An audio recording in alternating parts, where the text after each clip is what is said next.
سوال نمبر 31، روزوں کی جو قضا ہے وہ رمضان کے بعد لگاتار کرنا چاہیے یا الگ الگ بھی کر سکتے ہیں؟ یعنی جمعہ کا روزہ چھوٹا تھا تو جمعہ کو ہی رکھنا پڑے گا، ایسا ہے کیا؟ نہیں ہے ایسا کچھ۔ یا ایک ساتھ 3 روزے چھوٹے تھے تو ایک ساتھ 3 رکھنے پڑیں گے، ایسا ہے؟ نہیں، ایسا نہیں ہے، بلکہ جتنے چھوٹے ہیں ان کو آگے کے دنوں میں جس طرح سے چاہے رکھ سکتا ہے۔ اللہ تعالیٰ فرماتا ہے فمن كان منكم مريضا او على سفر فعدة من ایام اخر، کہ جو کوئی تم میں سے مریض ہو یا سفر پر ہو تو وہ باقی دنوں میں روزوں کی قضا کر لے، گنتی پوری کر لے۔ تو باقی دن پورے رمضان کے بعد سے اگلے سال تک اس کو مل رہے ہیں، جب چاہے وہ اس کی گنتی پوری کر سکتا ہے۔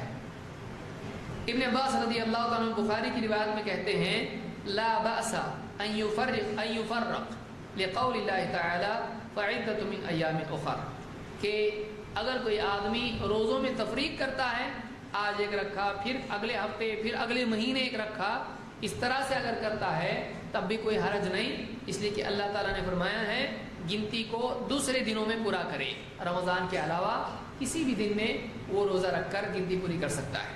یہ بخاری کی روایت ہے۔